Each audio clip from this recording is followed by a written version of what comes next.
Shalom sahabat Mitra Rema.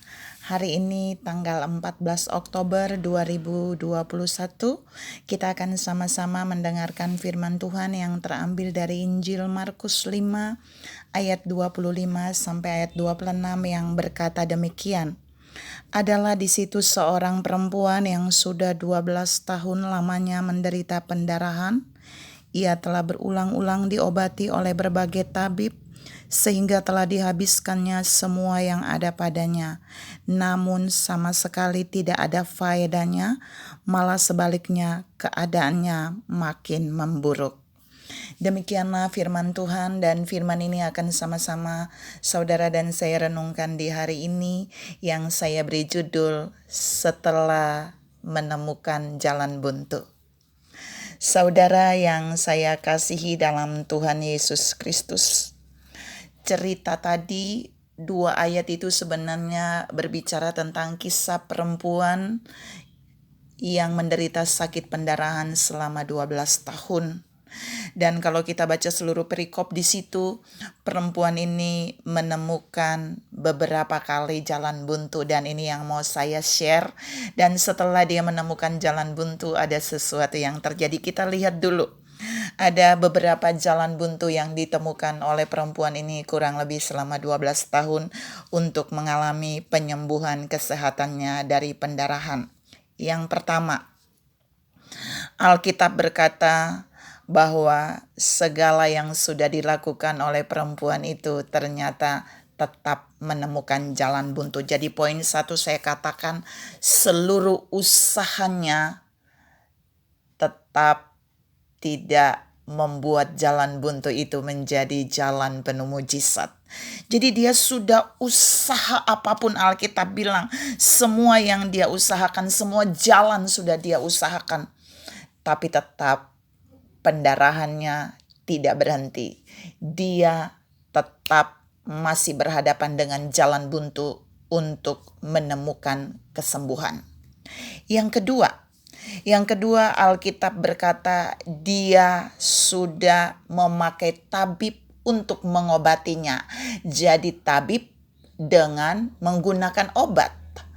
Jadi dia menggunakan obat yang diberikan oleh tabib. Tapi Alkitab berkata dia juga tidak menemukan jalan mujizat. Tetap dia menemukan jalan buntu untuk mencapai kesembuhan kesehatannya.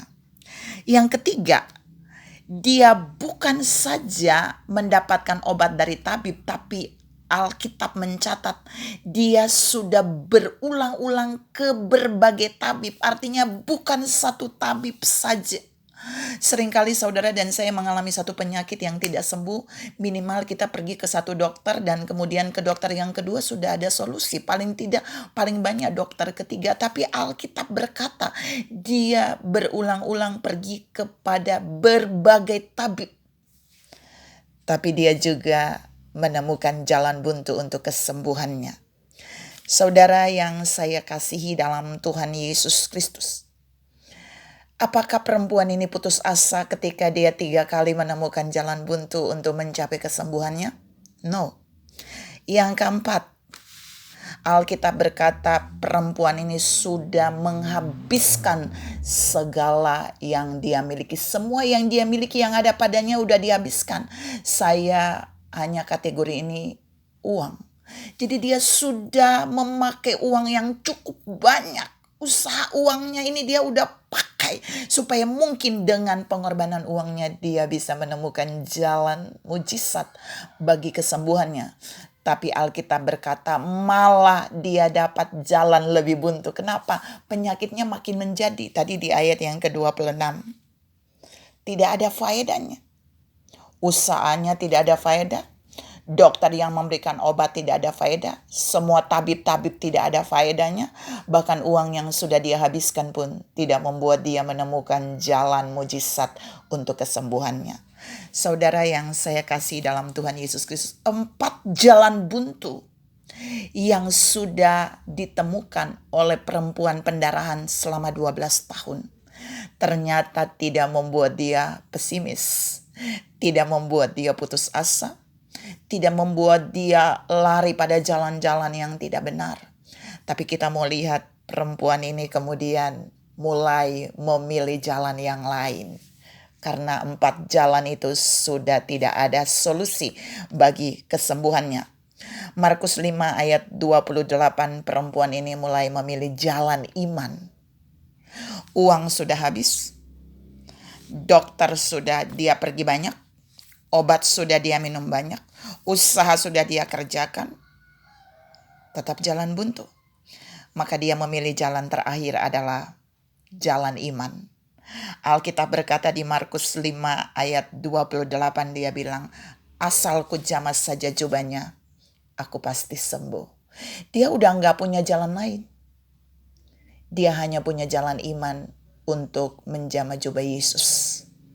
Saudara yang saya kasih dalam Tuhan Yesus Kristus.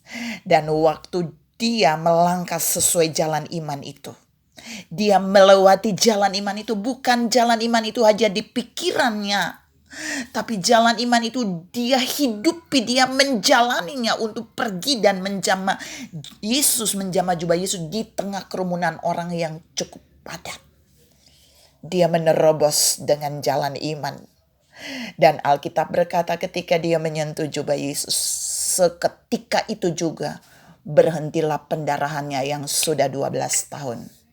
Saudara yang saya kasih dalam Tuhan Yesus Kristus, ternyata untuk mendapatkan jalan mujizat bagi kesembuhan kesehatan perempuan pendarahan ini, dia butuh jalan iman. Bukan 4 jalan yang sudah dia lalui tadi. Apa yang mau Tuhan katakan dari bagian ini buat saudara dan saya? Mungkin hari-hari ini saudara dan saya tidak sakit seperti perempuan pendarahan itu. Tapi kita punya persoalan, kita punya masalah, kita punya pergumulan yang selalu menurut kita sudah kita lakukan banyak hal, tapi kita tetap menemukan jalan buntu. Tuhan mau katakan hari ini, jangan pesimis, jangan putus asa, gak boleh takut, gak boleh panik. Karena masih ada jalan iman yang bisa saudara dan saya tempuh. Di jalan iman ini, orang tidak akan bisa menghambat saudara dan saya. Dan di jalan iman ini juga perempuan ini menemukan jalan mujizat. 4 jalan buntu itu rontoh ketika dia menggunakan jalan iman.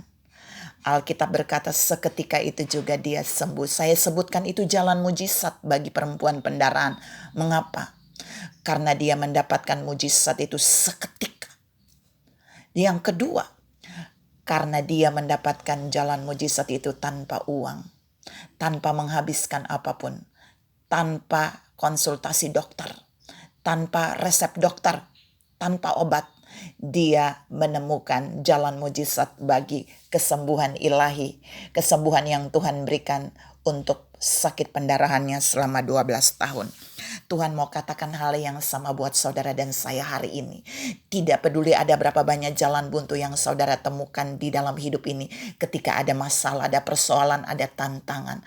Karena Tuhan bilang masih ada jalan iman yang bisa saudara dan saya tempuh. Di jalan iman ada satu hal yang akan saudara dan saya dapatkan.